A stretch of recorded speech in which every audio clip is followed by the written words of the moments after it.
I cannot get technology to work right today. I bought this fancy microphone. Hey, everybody, look, I bought this microphone that I don't know how to make it work. But guess what? Like most things in business, you'll figure it out over time, but that doesn't prevent us from recording content. I took this fancy microphone that I'm incompetent to work, plugged it into this fancy computer, which we record most of our stuff on, and now nothing works on it. So screw it. We're going to record on my iPad today because it isn't how fancy it is, it's that how consistent it is and how quality the content and information is that we provide to you. Waylon, it's been a busy weekend, a busy Monday. I appreciate you being here. How is it trying to keep up with everything that's happening? Oh, it's good, man. It's good. It's the new year. Everybody's excited. So trying to play along with everyone's excitement and match everyone's energy today, and also get them to do the things that got them excited in the first place. So it's been a fun balancing act, like a balance beam right now, and trying to stay on it is interesting. It's a Monday. It is the first full work Monday of the year, and I can feel it for sure.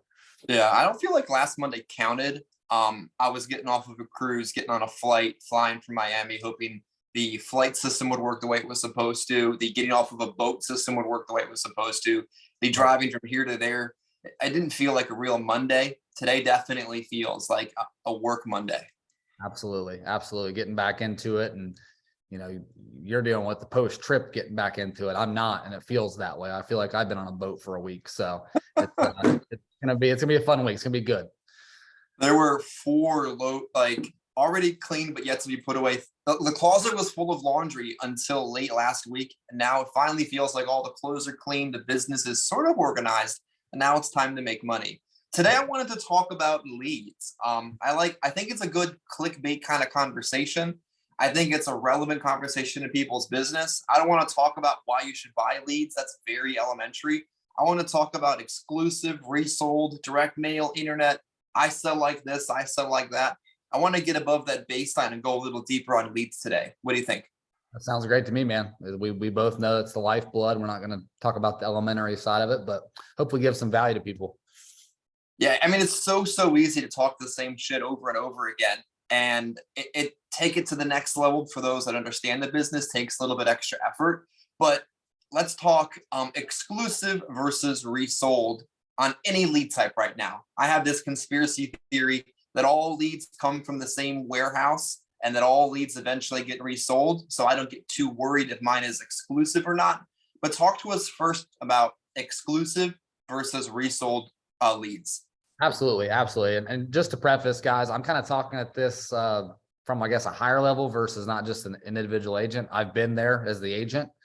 So from the agency side, IMO side, person running the mail program side, exclusive is going to mean exactly what it means. It's your lead and your lead only. Now, let me also explain. People that we've worked with in the past, people I've worked with in other IMOs and groups and things, can get real squirrely and angry and think their leads aren't exclusive if someone else they know in the industry who works their area has the same lead or a similar lead. And when I say same lead, I mean another direct mail lead. It can be worded entirely differently. What you have to realize on the exclusive side, is it valuable to work with a group who offers it? Absolutely it is. Is it pricier? It is, always, because you're paying for exclusivity. And also the other part of it is there's a decent chance that if they filled out your mail, there's a good chance if someone else is mailing with any of the other vendors out there that send out these same exact cards about the same exact benefits, it's going to be filled out again. Chris can speak to that. He's worked in Philly for 65 years straight now, and sees a lot of the same people. I can guarantee, he never says it to me, but I can guarantee he's purchased the same name on a direct mail piece probably 12 different times. Now, I see the same names and we've only been working together for a couple of years. So it's got to be a lot of, reiterating the same people. So is it exclusive on the front end? Sure, it is. There's exclusive programs and they are good. It's your lead and your lead only coming from your FMO or your mail house. However, you got to keep in mind those leads, it doesn't mean they're exclusive to you industry wide. That's impossible. That would be great if it existed, but it doesn't. And shared leads, they are what they sound like. People have different ideas of a shared lead. In my opinion, from the agency side, any shared leads need to be discussed before the leads are ever distributed. that needs to be a conversation had with the agent that they're going to be shared. There should be typically a discount associated with that on the front end. Instead of paying full $35 to $45 per lead on the direct mail side, you're looking at, $6 to $8 typically per lead less on average, I would say. And there needs to be stipulations and steps. What makes a lead, shared lead, B lead, C lead, all these different connotations that you hear of it. So a bunch of different companies have different systems for it, whether it's 90 days and they get shared or 120 days or 6 months, 9 months, whatever it is, to become a B lead or shared lead. But those typically come with discounts and are going to be shared with other agents, brokers, of the like. So both work well. It's just dependent on getting your mind wrapped around. I think Chris's mindset's phenomenal on it. Like, don't assume they're all being shared, but just have the mindset of, it's really my job to close this deal because they're looking for the service that I provide at the end of the day. And let's also be real when it comes to direct mail. We're talking about mailing junk mail to old people with a challenged life experience. Like, this isn't like that in-depth of targeted internet, Facebook marketing. It's junk mail mailed to the blue collar, salt of the earth type folk. Like, let's be a little honest with how this all works. Perfect example of exclusivity. The leads that I work are exclusive, I guess. I mean, I can't know for certain what happens in the back of the warehouse, but I get a call from Nick Frumpkin this morning that he's sitting in front of a client of mine in Chester, Pennsylvania. Is she active? Is she not active? I'm like, I'm pretty sure she lapsed. Fair game at this point since you're sitting in front of her. And did he buy my lead? Did I buy his lead? Did she fill out the same lead twice? Who freaking cares? This just kind of happens. Yep. And in that situation, if you know the name on the policy, the name on the fridge, Waylon, is there some degree of professional courtesy that should come into play when you know the name of the agent that may have just recently been in that home or had a relationship with that client? Sure. It's a great question. And I think so. Absolutely. I think over and above everything else, the client comes first at the end of the day. It's what I was always trained, always taught, and it's never failed me. If you sit down, go through your process, your discovery, your fact finding, you do your presentation, you uncover an issue with the current policy or uncover a need and they don't have a policy, I'm going to assume if there's a name on the fridge or there's a policy, there's obviously a name, an agent. And if there is, and you uncover an issue or you just have a relationship with this agent, you know them, have the common decency to reach out to them. And number one, don't assume when it's an agent. That's the number. There we go. Monday, baby.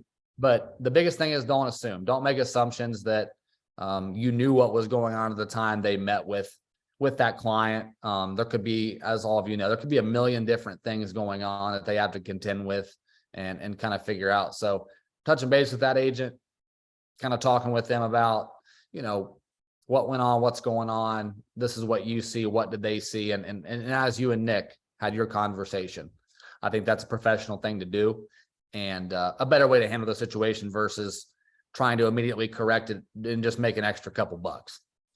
And in that situation, replacing wasn't necessary. And Waylon, this dog is just not going to make this video go very well today. Talk to us about direct mail, if you can even still get it on mortgage protection. Yeah, great question. You can. What I'll tell you is it's so at the IMO level cost. On average, that blanketed across the country, you're looking at an $80 to $100 direct mail lead. At the IMO level, without any money taken off, things like that. I realize there's groups out there that will give discounts, but what you can also kind of factor in is that the discounts coming out of your commission level. Typically, not always, not saying it's a bad thing at all. It could be a very good thing. A lot of people would take 20% less comp for a 40% less expensive lead. Not saying that's bad. What I am saying is the cost of those leads have gone up big time. The availability of those leads have gone down big time. And there's a lot of factors that go into that. Less home buyers, less refis, interest rates are insane. Just the market is a little bit more volatile and the data doesn't support what you may want. Unfortunately, it's a great market, but the leads are available at us. Some groups have them at a set cost. We do, or you can do a per thousand drop, but on average, 80 plus. We'll just put that, and 80 is low. Yeah. In a very high return rate market. It's really $100 plus at this time for a good mortgage protection lead.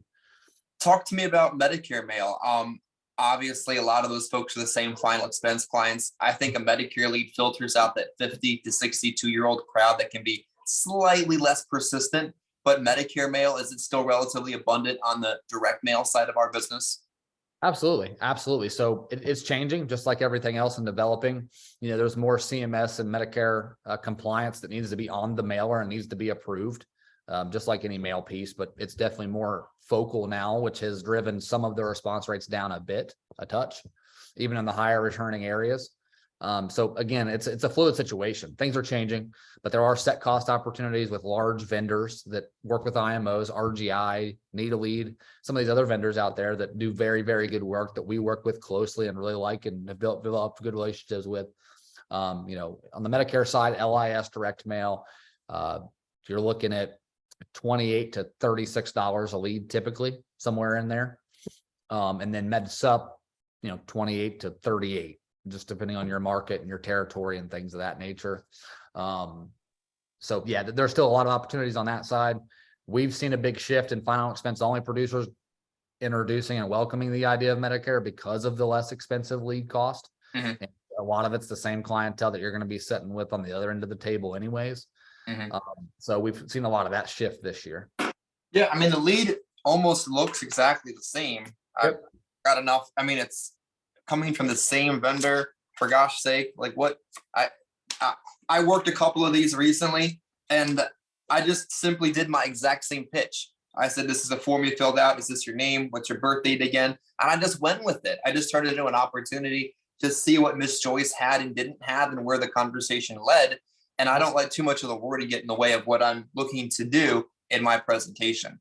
At a high level, at an IMO level, an agency owner level, what is the real cost when an agent gets on a lead program and goes a ghost, leaves you with 30 to 300 leads, and is never anywhere to be found again? Like, what does that really look like from the top level?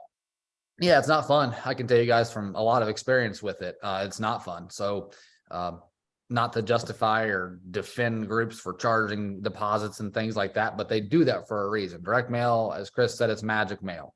It's just magic envelope stuffed mail that random folks decide to fill out and send back. So we mail for 3 weeks to get you started because it is fresh, exclusive mail. And then we always have 3 to 6 weeks worth of mail out the door at all times so that you can be consistent throughout the year. You go ghost and disappear week 1, we're going to kind of wait a little bit because a lot of times agents will say, I'll take this week off. Let's take a week off. Okay, no problem. Take a week off. We continue to mail so that there's no hiccups. Well, take 2 weeks off. Then we start getting worried and sometimes we'll shut the mail off. But guess what? Now we've got 7 weeks worth of leads. If you're at 20 leads a week, if all things go right, or if they go overly right when you're in Philly, like Chris is, and leads are plentiful, we're going to end up with 200 direct mail leads. Even at the low end of the spectrum on final expense, take 36. That's the low end. That's nowadays for exclusive final expense direct mail lead, $36 is low. Despite what anybody wants to tell you, $36 exclusive lead is cheap. Divide or multiply 150 by 36. That's what the IMO is holding in inventory. Now, luckily, it's a digital inventory. It's a paper card. We can shop it. We can talk to other groups.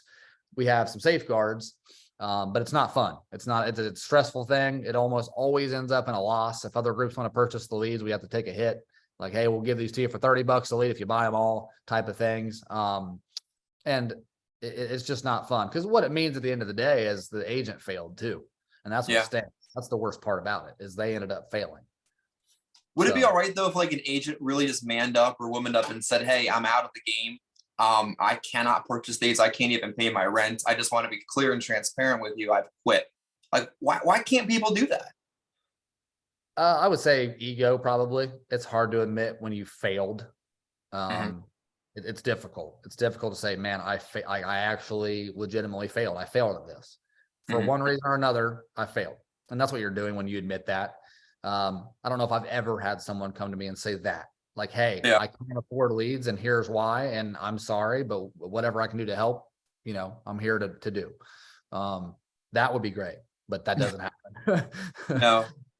And it's almost because you don't go to an office, you don't turn in a resignation, you don't apply for the job. Like you are a self-employed small business owner. It's kind of hard to quit some ethereal thing in the first place. But honesty and communication goes a long way, because what if you want back in? What if you really got over whatever went wrong in life and you want to give this a fair go at things? If you were honest and transparent about it, maybe it makes it easier to figure out what to do when I have the inventory. Can I shop it? Can I sell it? Should I keep it going? Should I stop it? There's so many other variables that honestly can really help the bigger picture of what we're doing. Insurance Toolkits just launched a lead platform. I know you had some foreknowledge of this before the world did. What do you know about it, and how might this be able to help an agent? Yeah, I mean, I made a quick Loom video about it that I released. It's awesome. I love it. I mean, Joe really doesn't do anything that's kind of half-assed. It's kind of done well or not done at all, which is what I love working with toolkits on all the projects they do. I think it's great for the industry. Final expense and Medicare agents, there's not the other lead types yet. Not prefacing anything, but again, I assume there'll probably be other options moving forward. But right now it's Medicare and final expense. It's extremely transparent. The lead types, the lead cost, they're a set cost. They're digital focused leads, which is a great option for those folks that want quick leads to go to work quickly and don't want the risk of direct mail piling up on them. And to get started, you can do local, you can do statewide for telesales or face-to-face agents. You can have them delivered virtually anywhere you'd like. Go high level. A lot of you use that. We use that for our CRM. They're real-time leads. The exclusive leads are great. The shared is a good option for a lower cost lead. There's just a lot of good options. The leads are quality and transparent on expectations and how to work them. And it's just a great option for someone getting their feet wet and getting started in the industry as well. So extremely excited to roll it out to agents. And I think everybody in the industry should look at it as a very viable, at least plan B for their leads. If there's weeks where they're low, they can log in and put in an order and boom, they've got a lead order. Yeah, I think they have a 24 to 48 hour turnaround time. So if you're used to getting your leads on Thursday or Friday, you find out you're just not going to get your normal lead order, you should instantly place an order on this site so that by Monday, Sunday, Tuesday, you got some names to work next week. I made the example on one of my calls last week. You got to get new leads for next week. Like, think about it like you just went grocery shopping. You purchased $200-300 worth of groceries for the family. You've eaten for 5 to 6 days. Do you really want to carry your leftovers into next week? And how far are your leftovers going to take you? Do you really want to continue to eat that? What happens when you're out of it altogether? Like, we're not trying to be elementary with the discussion today, but you got to be buying stuff every week. And when your normal lead order is short, you got to immediately switch into plan B, or otherwise next week is just not going to work. Like, let's just be honest. No leads, no AP. That's really how that game's going to work. Waylon, direct mail versus digital. I want to tackle that question before we wrap up today. In a face-to-face setting, I'm a face-to-face agent. I need to work to pay my bills. I don't know how to sell over the phone. I'm just Joe Schmo, the in-person agent. Talk to me about digital versus direct mail. Exactly. So it's a industry-wide, lifelong discussion of which is better, which is superior, et cetera, et cetera. I'm still of the belief, and this is all opinion, that direct mail is king for final expense and Medicare, just because of the nature of it. The requirement to become a lead is a little greater. There's more of a buffer there. Now, I would say digital has caught up a lot over the past 24 months.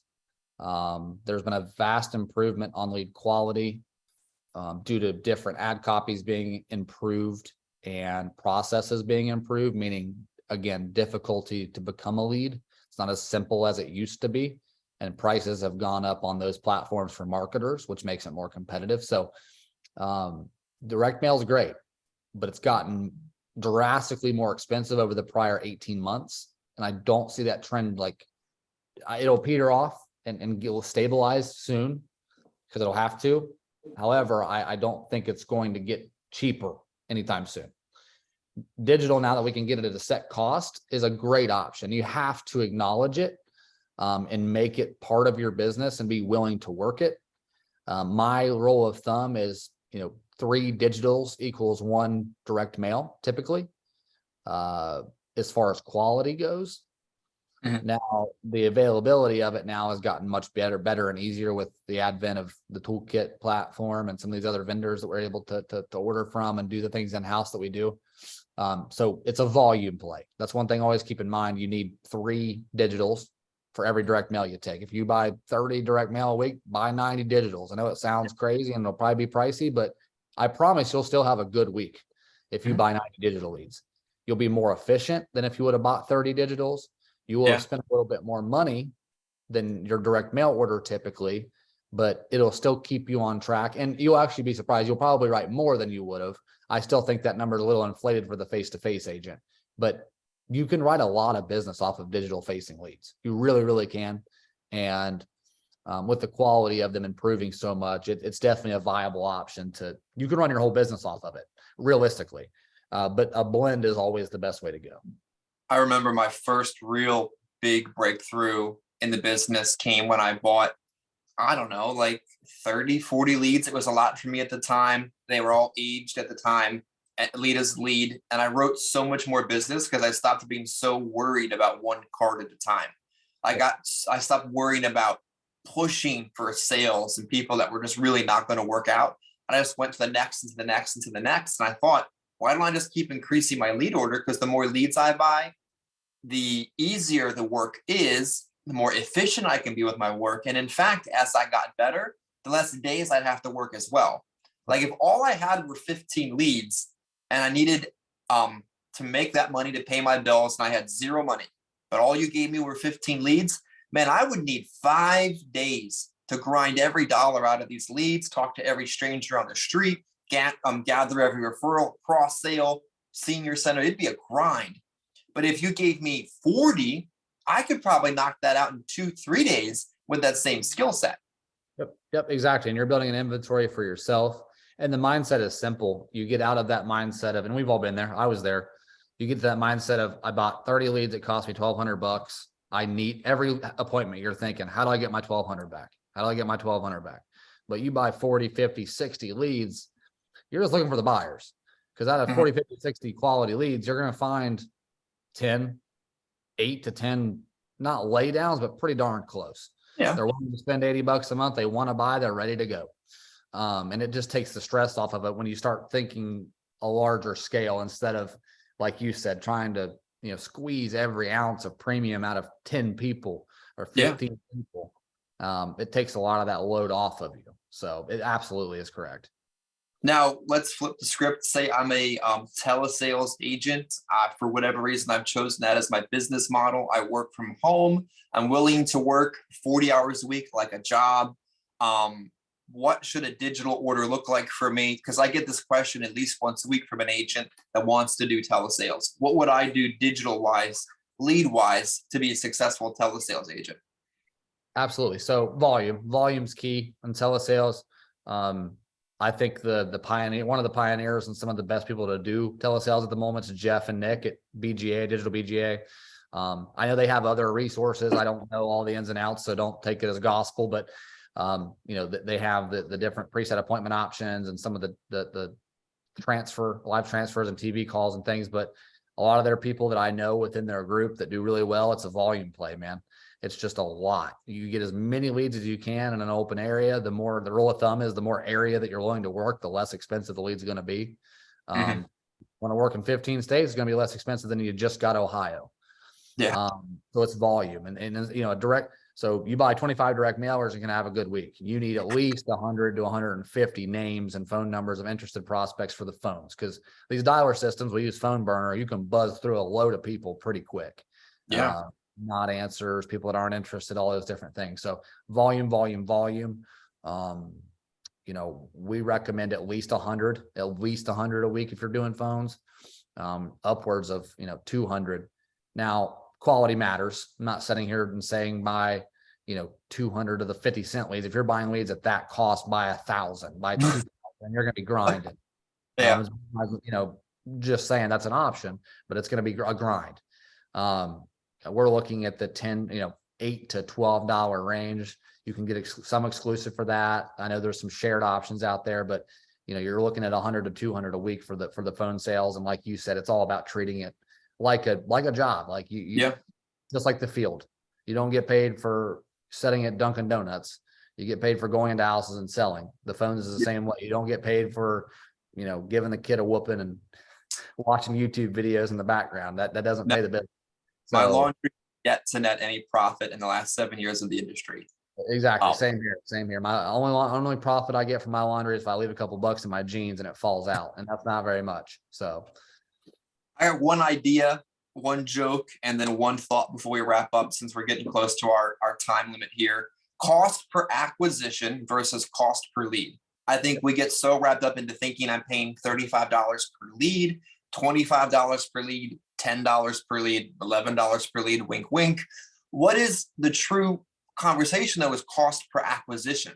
How much does it cost me to acquire an application, right? yep. Yeah, no, that's the most important metric by far. All insurance carriers, all marketers, all these things are based off of a CPA.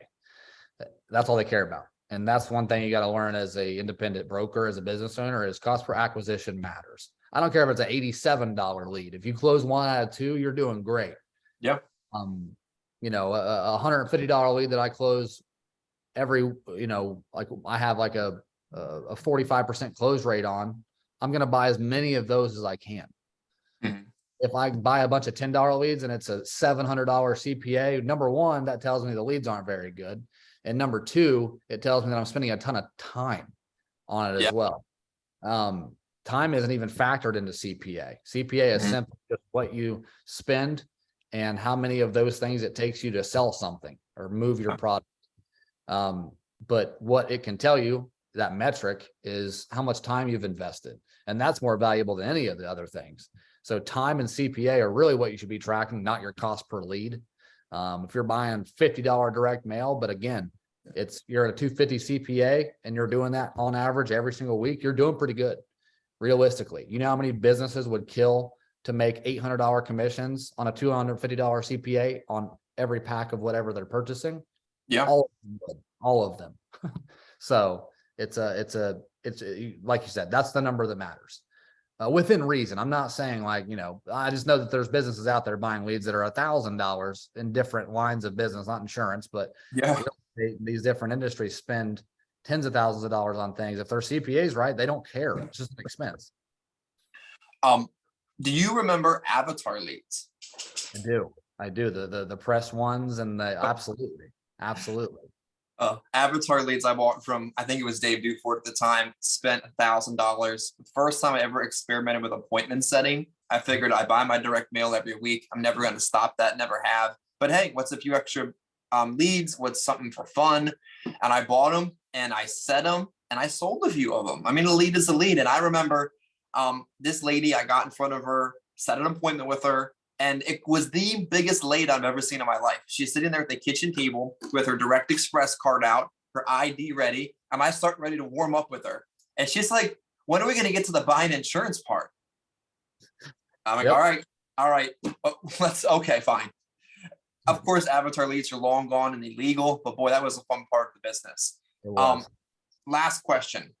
I'm an agent, just a generic agent out there in the industry. And I haven't realized the power of a blitz, a sales week, a getting out of town, going somewhere new. And I hear throughout the industry, there's inventory somewhere, be it Clark County, Nevada, Philadelphia, Missouri. There's 100, there's 60, there's 80 leads available. What would the advantage be to me as Joe agent going out there, getting out of my town and going to go blitz in an area like that? 100%. We're actually doing one from the 16th to the 23rd in Vegas, Clark County, Nevada. And it's great for the industry as a whole. It's great to bring people together and to kind of open your horizons, whether they're with your group or with another group. It's good to build relationships with outside of your group, but also good to kind of kickstart your year and kickstart your month, kickstart your week, whatever it is, because it requires you to get uncomfortable and work a territory you probably never worked before, but also kind of takes care of all the other BS that goes along with it. You're not really thinking, you're just running leads and outside of your element, where people can't drag you down and say, oh, don't work this Thursday, you have to go to work. So it's great for, building relationships of other individual producers. It's great for, like I said, kickstarting your week and month. And it's just great to get out of your element and go somewhere cool and have some fun while you're producing. I'll tell you, I did a sales blitz in Oklahoma, in Louisiana, in the Poconos, in Tennessee. And I'll tell you, I learned quite a bit from going out there into areas, getting out of my comfort zone and getting into areas just with nothing more to do than to sell. And then here's what I did. After it's all said and done, I go out and have some fun. Be it the Friday, the Saturday, the Sunday, after 3 or 4 sales days, I get to see the area. I get to have fun and I get to make a crap ton of money. So if you're out there watching this video right now and you say to yourself, I want to do that, reach out to Wayland Online. There is inventory across the country from LA to Philadelphia available for you to try out a sales blitz. I'm sure he'll cut you a few dollar discount on the leads. And if he won't, I will. And I'm sure it'll be worth your time when it's all said and done. So like the video, comment, subscribe, and we will appreciate it immensely. We'll be back next week with a whole new conversation. It was great, Wayland, talking with you today about leads. Awesome. Thanks, Chris. Alrighty, guys, take care.